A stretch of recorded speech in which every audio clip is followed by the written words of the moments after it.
Hello and welcome back. My name's Lisa O'Brien. Thank you for joining me, and I'm here to teach you some watercolour every week. Continuing on from the technique base that we learnt last week with the soft to blurry background of the flower, I want to show you that technique but using it with other objects so that it's fresh in your mind from what we did last week, but then you can see how you can adapt it. It's a really good technique to get used to adding into paintings, because I think I mentioned it during the video, but it gives you so much more focus on your subject in such a lovely way. You can still add information in, but it's up to you how much and how powerful that is. So I hope you enjoy this one as well. Keep the comments coming. I'm doing up some videos specifically for those of you who have made requests for subjects, and I will get around to them, I promise, but I'm just trying to keep things in a little bit of an order of progression really, with some more, I guess, easier things to do in the beginning of my tutorials. Hopefully I'll continue on for years, but yeah, I will get to those requests. Okay, thank you. Enjoy the video. Let me know. Now I'm just starting by drawing some flower shapes. I'm really just making up a flower. I'm not too concerned about what type of flower it is. Popping them here and there. My main focus is going to be this flower here on the right. Make sure that you know what flower you want to have as your main subject. I'm just not too big on drawing. And that comes with experience actually. So be prepared to draw as much detail as you need to feel comfortable. But for me, I just like random shapes, and then I start adding water. Because I'm sort of a tight painter as well, I tend to tighten up, so it actually benefits me to not draw too much detail. But if it suits you to draw more, then by all means do so. I'm just using a magenta out of my Derwent palette. I'm not mixing, just straight into the magenta, and adding it into, as you can see, very wet paper just in the area of that main flower at this stage. So I've left the center of the flower dry, so you can see here where I'm dabbing, the paint won't run into the center because the paper's dry and it's running out to the edges. Just to show you a different technique, again here on this second flower that I still want to have detail on, I haven't pre-wet the paper. So I've got a wet brush and I've just put that paint down, but now I'm adding water to my brush and you can see how it'll soften the edge. So it's up to you which techniques you use in watercolor. Sometimes you may have a preference, wet on wet, wet on dry, but you may find that one technique actually is easier to use to create an effect rather than another technique. So I do suggest you kind of practice different ones. So here, because this leaf, the first leaf is still very wet, I'm adding in my red out of my Derwent palette, and that gives me a little bit of different color variety in that petal. I'm doing the same red, but there's less flow in the second flower. So this main one here, anything I add in is very watery, very soft, but it is staying within that very sharp border, which is what I want. I can play with it, I guess. One of the benefits of wet on wet is that you have much more time to play, which is what I love about watercolor. So now I'm going to start this third flower, which I do not want to have in focus. So I'm adding very soft color and runny watery paint to the page. You can see it has given me a set border, but now I'm coming back in with just water in my brush and I'm rubbing all the way around that flower. I'll come in with some green now into that wet paper, and just like we did with our previous flowers, we are going to open up that paper by wetting it and then throwing different colors down, different strengths of color down as well. So wherever you want a soft edge, you remember, just like this, you can wet the page or you can really wet your brush and rub. don't push it around too much by lifting all the time, but just rub. Try to keep the brush down and that water connecting to the paper. And I'll go a bit faster on this one just because this is exactly what we've done in previous videos, and I want to speed through to show you the next demo.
Okay, so there you have that.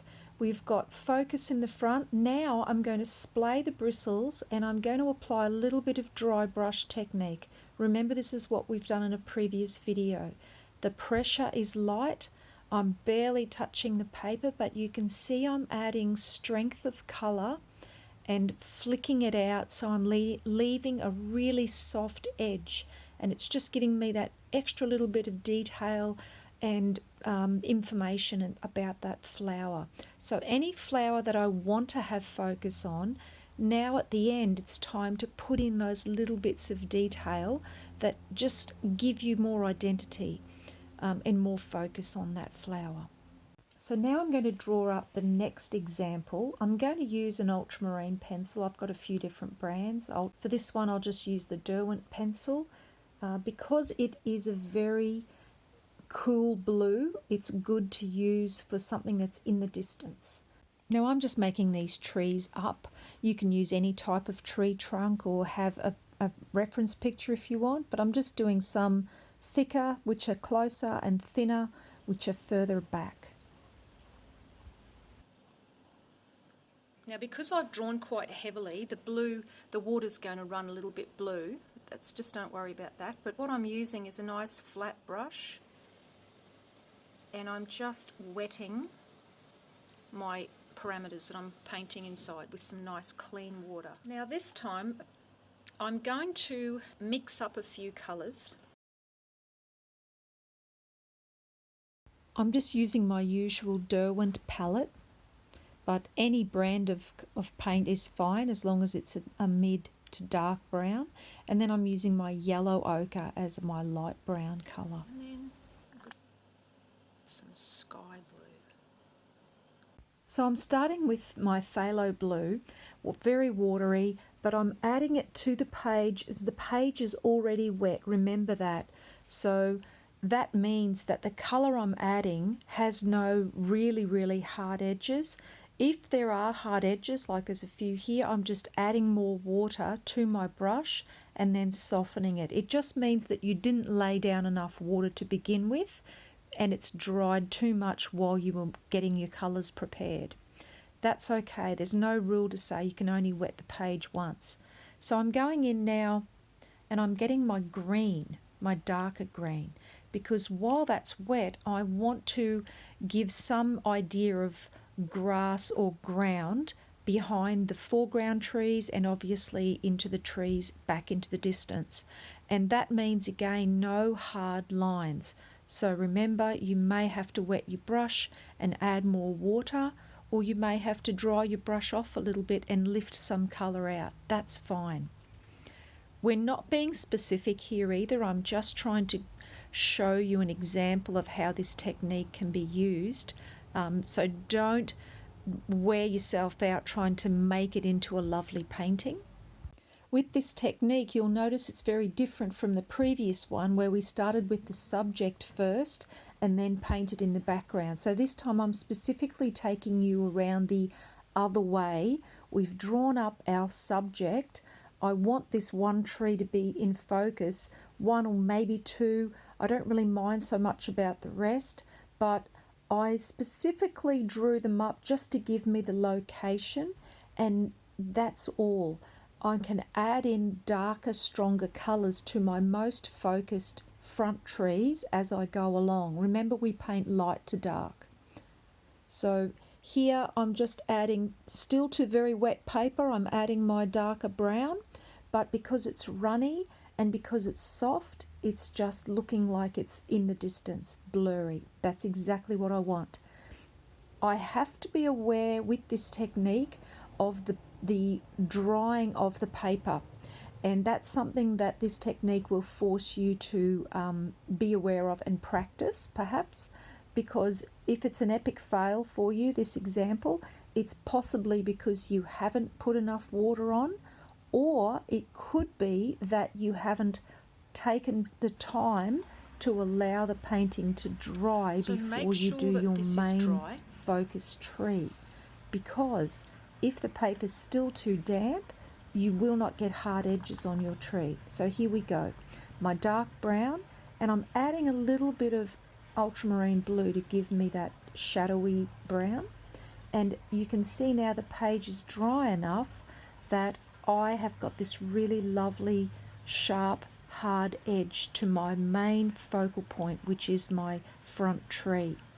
You may have to walk away from your painting at times if you've put way too much water on the area that you want to make the focus, because remember, focus equals detail and focus equals hard edges, or not so much all hard edges, but sharp areas of sharp edges, because that's what gives us the focus.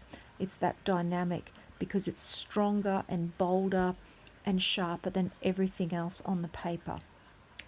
So here I'll just keep adding up my darks. I'm going into my ultramarine blue. Remember, brown and blue make a really nice shadowy, deeper colour. If you're heavier with the brown and just a little tint of ultramarine like I've done here, it just makes the brown look darker and a little bit cooler, like, yes, it's more shadowy. And I'm working now. I've got all the time in the world because I'm just gently adding darks in now. I'm not worried about trying to keep the page wet, trying not to cause a hard edge.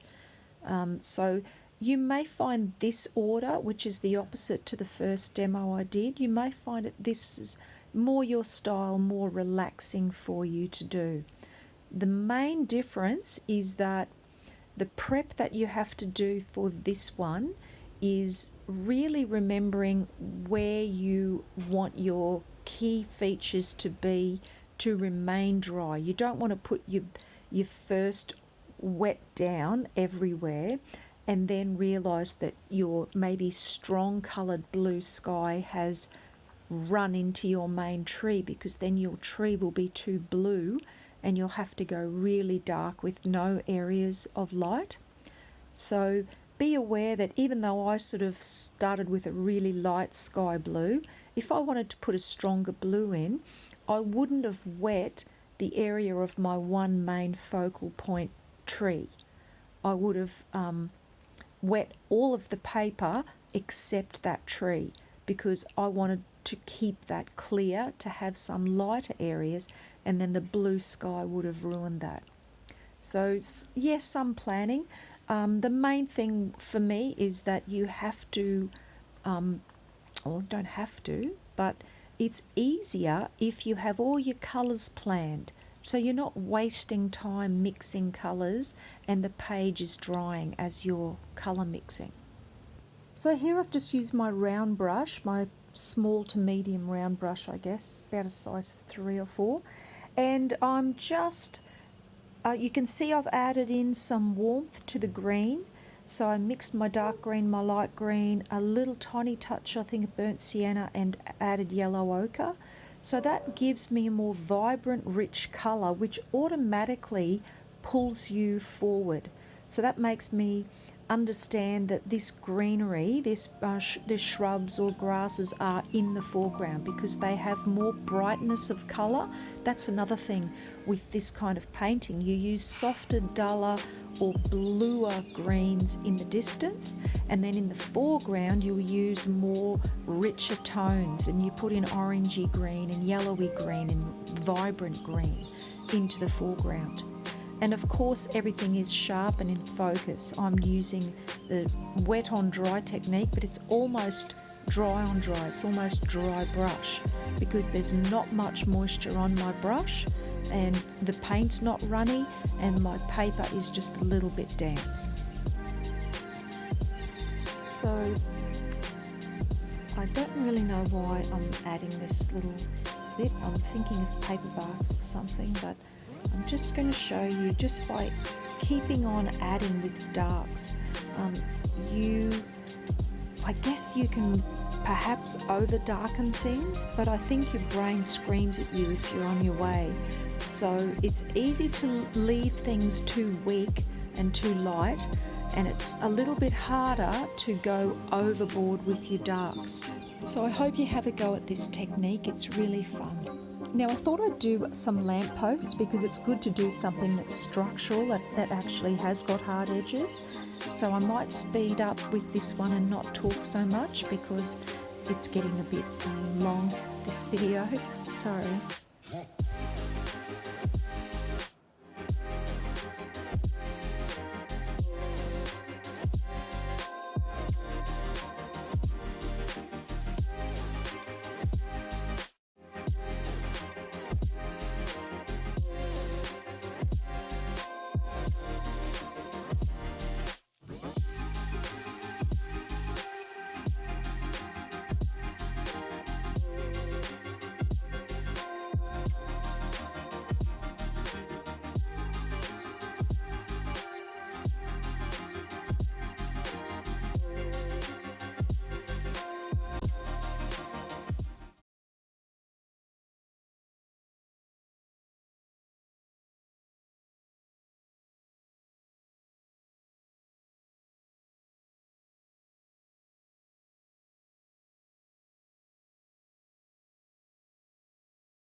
So there you have it. I hope you've enjoyed watching these different versions of the same sort of technique. It really does help if you can practice, and I'll see you next week.